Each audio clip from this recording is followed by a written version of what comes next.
need you to stay calm. We're going to get you help. We'll get you out of there. I want you to find a place to hide.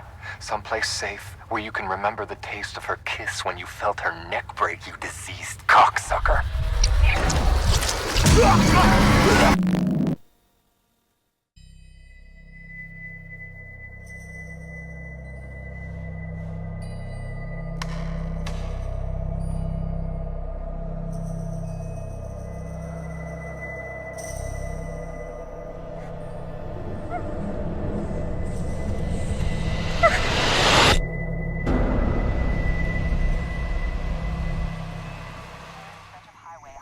Outlast 2 is a first-person horror game that follows Blake Langerman, who becomes stranded in the territory of a brutal religious cult when his helicopter crashes and his wife goes missing.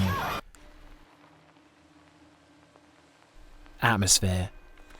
It becomes obvious very quickly that the rural village the helicopter crashes near isn't welcome to strangers, and it feels like its dwindling population are avoiding you. There's a lot of paranoia as it feels like you're being watched. The first rotting corpse of a horse peeking out from under a blanket with its side split open is enough to make your stomach drop. The game spends the first 20 minutes building tension slowly with how eerie it is until the first enemy encounter. There's a lot of tension as you explore the village with the overbearingly hostile NPCs that roam around and attack you on sight. It feels like you're constantly pushing your luck as you go further and further into cult territory.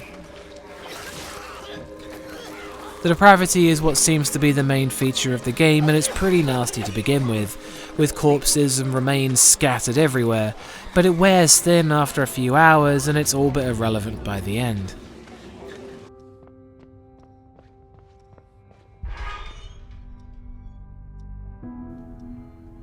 The school flashbacks feel eerie also, since the whole place is uncannily quiet, but you know you aren't the only one that's there. The atmosphere is unpleasant, creepy, and eerie, but it's the electrifying tension that keeps it going, with every new area keeping you on edge as you anticipate new threats from the overwhelming apprehension that comes with trying to find a way out of them. That's one Harry Mason.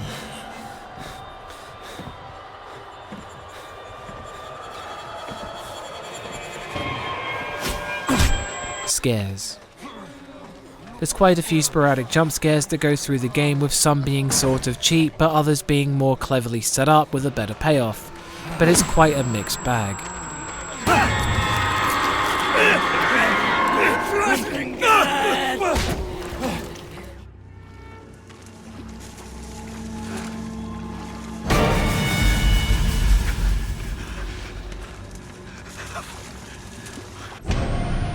Most of the scares come from chase sequences, and there's a lot of problems with the way they play out, with multiple enemies chasing the player but a lot of misleading dead ends. Also, since the areas you run through are now more open, the game can be confusing and frustrating when you think you're being led in one direction, but it's a locked door or goes nowhere. It takes very few hits to kill Blake, and the healing system means the less you explore, the more of a chance you have of being stuck at low health until you find some bandages, meaning a one-hit kill. The chase sequences can sometimes be effective, but like some of the gore, it just wears thin after a few hours when you have to start running away when you're trying to progress, and it just stops being frightening and starts becoming annoying.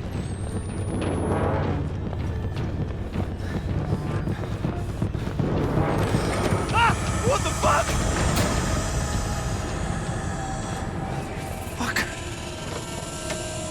It's disappointing that the chase sequences make up a lot of the game when there's more interesting ideas, like hiding in the toilet stalls from the invisible priest and having to crawl under them to avoid him finding you, which is pretty intense. And the strange and bewildering scripted events that often come along with the transitions from the real world and Blake's flashback in the school.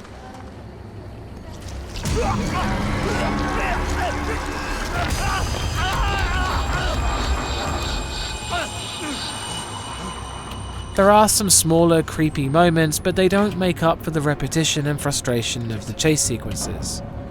That's still one Harry Mason. Oh god. Yes.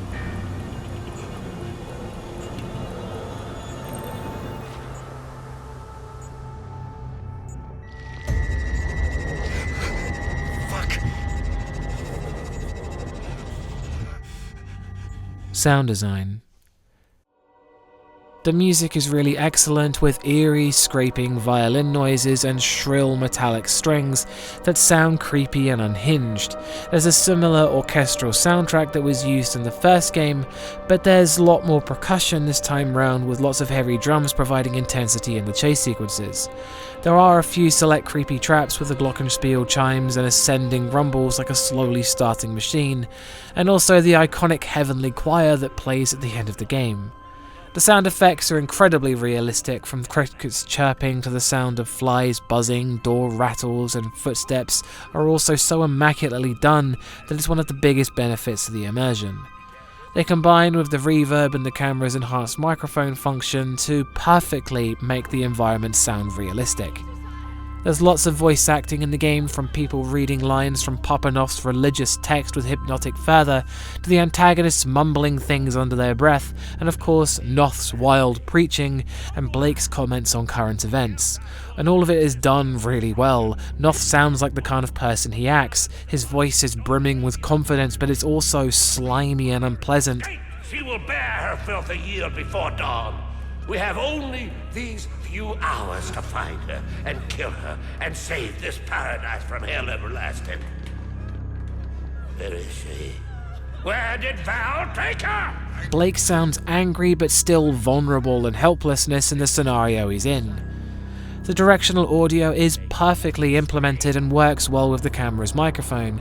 The sound design goes above and beyond, and it really shows. That's 2 Harry Masons.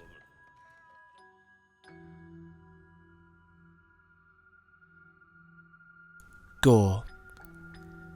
The gore is senseless, and that's its intention. It's cruelty for the sake of being shocking, and the blatant acts of barbarism committed by the antagonists of its game are unpleasant, but the player is exposed to so much that by the middle point, it's just nothing special anymore. Each skinned and mutilated corpse is shortly followed by another one, to the point that seeing entrails impaled on sticks and put on display like a decoration is nothing to bother stopping to look at. It becomes ridiculous when the population of the town and the number of shacks is dwarfed by the number of dead bodies.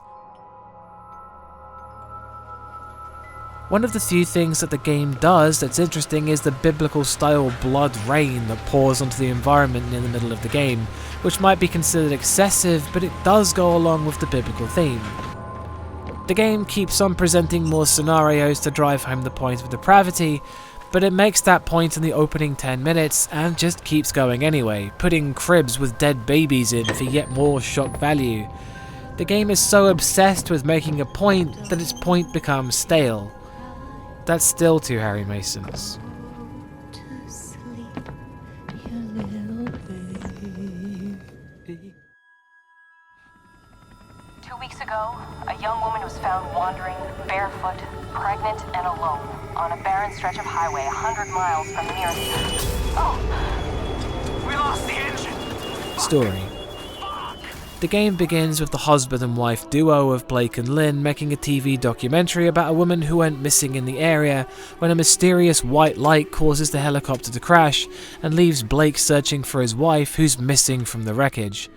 The story is hard to follow and the diary entries are well hidden, but they're the only things that can properly explain what's going on and link the first game to the second, meaning that for a lot of people the story will have no impact on them whatsoever by the time the game is over. But also a lot of the diary entries are somewhat meaningless, with letters of yet more depravity being sent from one member of the cult to another, and I personally found their backstories were just not very interesting because the characters themselves were all cut from the same cloth. Popanoff is clearly painted as the main antagonist, but he's barely in the game, and reading about his teachings just felt like more senseless violence. The game has many flashback sequences where Blake is transported back to his childhood school, and the relevance to what's going on in the modern day is once again difficult to understand. They don't add a great deal to the story in each flashback, with some feeling completely pointless, and they take almost the entire game to get to their point. Overall, the story can be interesting, but it requires a lot of exploring to even figure out, making the final score 2 out of 5 Harry Masons. Outlast 2 is caught up in shock value, and its new ideas are sprinkled in so finely between ideas it overuses, like chase sequences and bodies, that you barely notice them. Its story is just hard to comprehend, and even on the second time playing the game, some sections were just frustrating or boring. Again, I'd like to remind you the whole thing is down to my opinion in horror games, and if you don't share this opinion, then that's cool, I get it.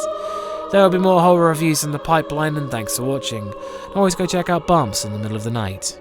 Peace.